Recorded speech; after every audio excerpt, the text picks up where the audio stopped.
Ni yang dimaksudkan fitnah ni, fitnah Ibnu Zubair.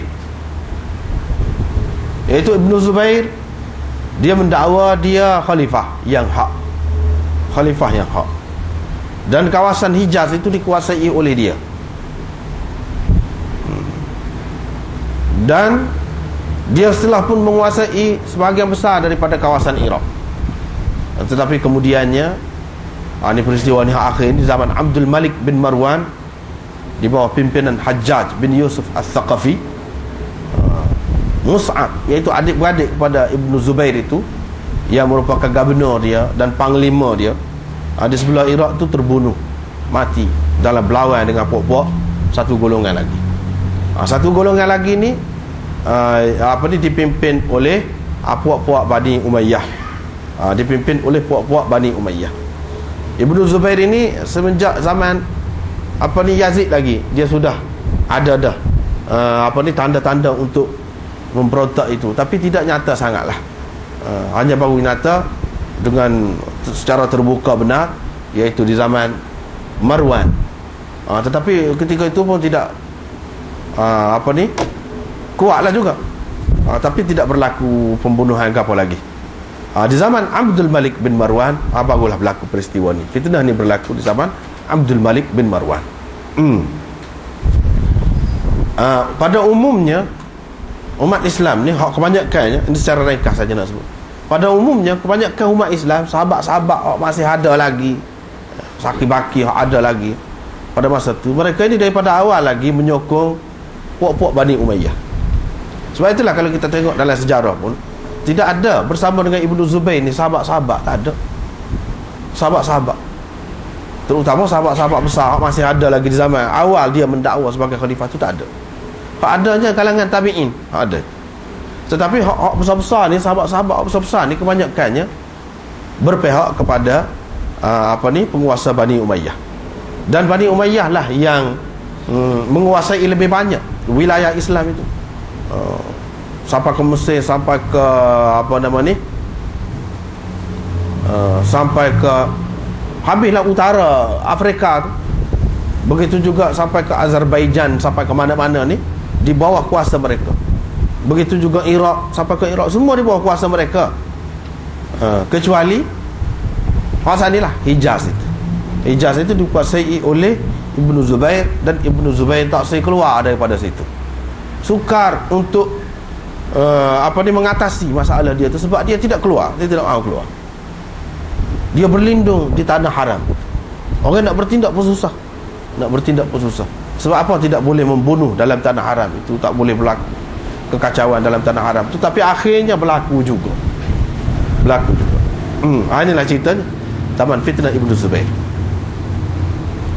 Panjanglah ceritanya. Tu cerita sejarah lah, tidak nak baca tu, tidak nak cerita tu. Ibnu Umarnya zaman fitnah tu, pada masa fitnah tu dia keluar nak pergi buat umrah. Dia kata, kalau saya terhalang untuk sampai ke Baitullah, kami akan lakukan seperti mana telah kami lakukan bersama Rasulullah dulu. Kita akan buat begitu. Jadi kalau tak boleh, kalau huru-hara sangat tak boleh sampai ke sana, kami akan buka ihram tengah jalan, seperti mana berlaku di masa tahun yang ke-6 tu. Tahun yang ke-6 Nabi SAW nak pergi buat umrah ke Mekah, sampai di Hudaibiyah ditahan di situ, tak boleh pergi. Maka dia buka ihram situ. Inilah kata Ibnu Umar, kalau kami tertahan tak boleh pergi, kami akan buat seperti yang Rasulullah buat dah. Dia pun keluar dan ihlal umrah. Ihlal umrah.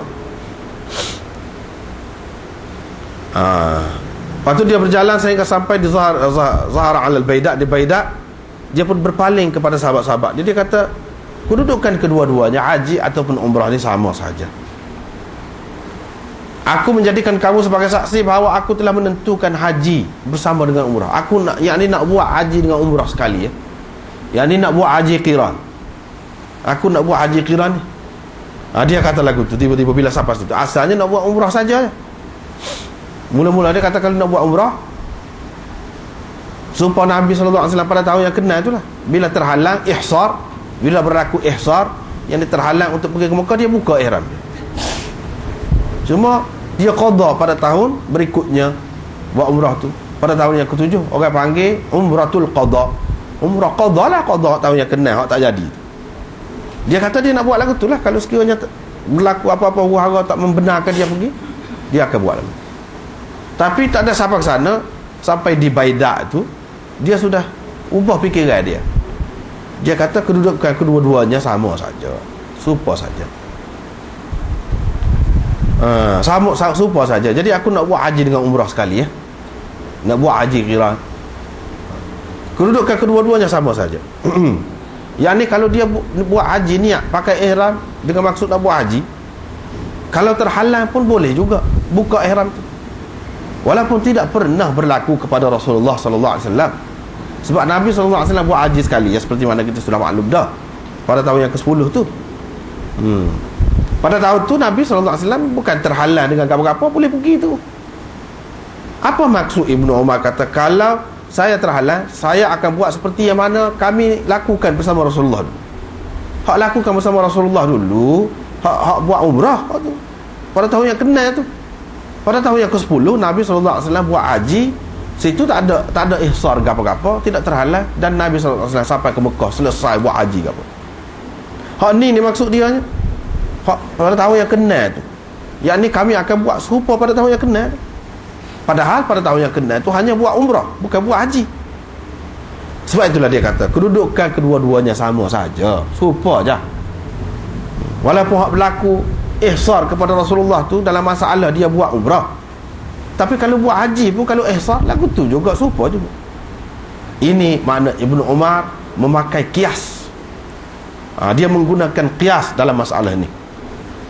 Tidak pernah berlaku Nabi sallallahu alaihi wasallam nak buat haji, maka berlaku ihsar, terhalang. Lepas tu Nabi sallallahu alaihi wasallam buka ihram ke, aku mana tak ada contoh itu. Dia tak ada contoh. Hak berlakunya dia buat umrah, lepas tu terhalang. Walau bagaimanapun Ibnu Umar qiyas haji dengan umrah. Sebagaimana umrah, kalau seseorang itu terhalang untuk pergi buat umrah, dia boleh buka ihram. Haji pun lagu tu juga. Ini menunjukkan qiyas itu dipakai semenjak zaman sahabat lagi. Bukan qiyas itu tidak boleh dipakai. Bukan qiyas itu mengikut fikiran semata-mata. Seperti mana setengah ulama mengatakan tak boleh guna qiyas. Tidak lagu tu. Boleh guna qiyas. Dalam masalah ni dia guna qiyas. Dia kata kedudukan kedua-duanya sama saja. Yakni kalau saya nak pergi buat haji ni, kalau sekiranya saya terhalang, maka saya akan lakukan seperti Rasulullah buat dulu, umrah dulu. Pada tahun yang kena tu, bila terhalang dia buat lagu mana? Dia buka ihram. Boleh buat lagu tu. Inilah maksudnya. Dia pun kata ushidukum, aku menjadikan kamu sebagai saksi. Kena kata lagu ni kau bila nak pakai ihram tu. Tak payah kata. Ni dia kata ni, aku menjadikan kamu sebagai saksi supaya orang tahu hak dia nak buat, untuk mengajar orang. Sedangkan bila kita nak ihram, pakai ihram haji atau umrah apa, tak perlu kata, niat saja sudah memadai dah. Dia kata ni nak beritahu kepada orang ramai tu, anak-anak buah dia, hak dia nak buat ni lagu mana. Dia pun keluarlah sehingga sampai di Baitullah, tawaf 7 kali dan bersa'i di antara Safa dan Marwah 7 kali. Dia tidak melebihkan daripada itu. Yang ni hak 7 kali tu sekali, kira sekali. Safa dan Marwah 7 kali pergi mari itu pun dikira sekali. Hak tu saja. Padahal dia melakukan haji qiran. Ini menunjukkan bahawa orang yang melakukan haji qiran itu hanya tawaf sekali sahaja dan sa'i sekali sahaja. Maksud sekali itu 7 keliling itulah. Dan sa'i antara Safa dan Marwah tu 7 kali pergi mari itulah. Itu dikira sekali. Dia tidak melebihkan daripada itu. Inilah yang dipegang oleh Syafi'i dan orang-orang yang sependapat dengannya, bahawa orang yang mengerjakan haji qiran itu hanya tawaf sekali dan sa'i pun sekali sahaja. Dia pegang dengan hadis Ibnu Umar ini. Wara'a dan Ibnu Umar berpendapat itu sudah memadai kepadanya. Pak, cukup dah tu. Wa ahda, dan dia telah mengorbankan binatang kurban. Sebab apa? Dia buat haji qiran. Orang yang buat haji qiran, dia kena kurbankan binatang. dia kena kurbankan binatang. Seperti juga orang yang melakukan haji tamattu', dia kena kurbankan binatang. Lepas tu cerita yang kedua pula, anak kepada Abdullah bin Umar ni, anak dia nama Abdullah bin Abdullah, nama lagu tu. Dan Salim bin Abdullah, seorang lagi anak dia. Hak alimnya mana? Salim tu alim besar. Salim bin Abdullah bin Abdullah tu tidaklah alim setara tu. Salim tu hak alim besar. Di kalangan anak Abdullah yang mewarisi dia ialah Salim bin Abdullah. Seorang lagi anak murid dia yang mewarisi ilmu dia, Nafi' tu maula dia, hamba dia, tapi lepas tu dia bebaskan. Tapi di antara dua ni, Salim dengan Abdullah, mana lebih hebat? Kebanyakan ulama mengatakan Nafi' tu lebih hebat lagi, lebih hebat daripada anak dia sendiri. Tapi anak buah dia lah, Nafi'. Ni Abdullah bin Abdullah, dua orang anak ni katalah kepada ayah dia, dah mungkin nak pergi buat umrah ataupun nak buat haji seperti yang disebut tadi. Dia kata, apanya ayah nak pergi laninya? Orang duduk sibuk nak perang ni, apa salahnya kalau tidak pergi tahun ni? Anak dengan ayah lah, maknanya apa salahnya kalau tidak pergi tahun ni? Kalau pergi tahun depan pun boleh. Dah orang duduk sibuk ni, apa nak pergi ya? Kami bukan apa bimbang, takut-takut terhalang. Peperangan ini akan menghalang engkau daripada sampai ke Baitullah, jadi sia-sia saja. Dia berkata, Abdullah bin Umar kata, kalau saya terhalang untuk sampai ke Baitullah, saya akan lakukan seperti yang telah Rasulullah SAW lakukan. Saya ketika itu bersama dia. Orang kafir Quraisy halal dia untuk pergi ke Baitullah. Dia cerita itulah. Aku menjadikan kamu sebagai saksi bahawa aku telah menentukan umrah. Dia pun pergi sehingga sampai kepada Dzul Hulaifah, falabba bil umrah. Dia pun ucap talbiyah, labbaika bi umratin. Itu makna labba bil umrah, itu makna dia kata labbaika bi umratin. Kemudian dia berkata, kalau saya tidak terhalang, saya akan menyempurnakan umrah saya. Tapi kalau saya terhalang untuk pergi ke Baitullah, saya akan lakukan. Itulah dia membaca, laqad kana lakum fi rasulillahi uswatun hasanah. Kan ada contoh daripada Nabi sallallahu alaihi wasallam. Bila begitu, apa yang kita duduk sibuknya? Tengok keadaan dululah. Kalau aman, teruskan. Kalau tidak aman, kita buat seperti yang Rasulullah lakukan. Apa salahnya? Dia pun pergi. Bila sampai ke Zahril Baida, dia pun kata, kedudukan kedua-duanya, yang ni haji dengan umrah tu sama juga. Lepas tu dia pun kata, dia nak buat haji dengan umrah ya pula.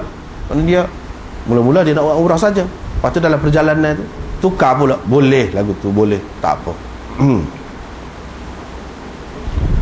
Lepas tu dia pun beli di Qudayd seekor binatang kurban. Lepas tu dia pun tawaf untuk kedua-duanya. Yang ni bila kata haji qiran, yakni dia buat umrah dengan haji lah, tapi dia tawaf untuk kedua-duanya, satu tawaf saja di Baitullah. Dan di antara Safa dan Marwah pun satu juga. Kemudian dia tidak halal daripada kedua-duanya, sehingga dia selesai mengerjakan haji dan selesai semua pada hari nahar itu. Pada hari yang ke-10 Zulhijjah tu baru selesai semuanya. Itulah ceritanya. Lepas tu asal lagi ni pun lagu tu jugalah, tak ada bezanya.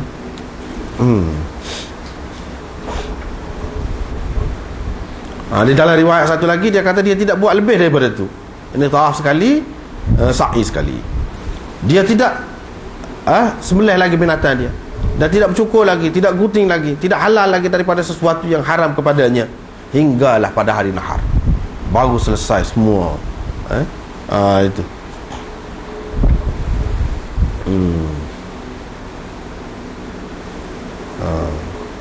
Dia kata bila dia telah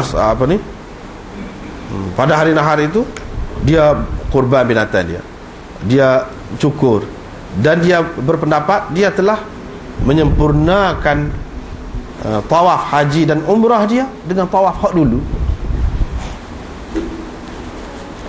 Dia kata begitulah Rasulullah sallallahu alaihi wasallam lakukan. Hak satu lagi ni pun lagu tu juga lebih kurangnya, babun fil ifrad wal qiran. Ini bab haji ifrad dan haji qiran.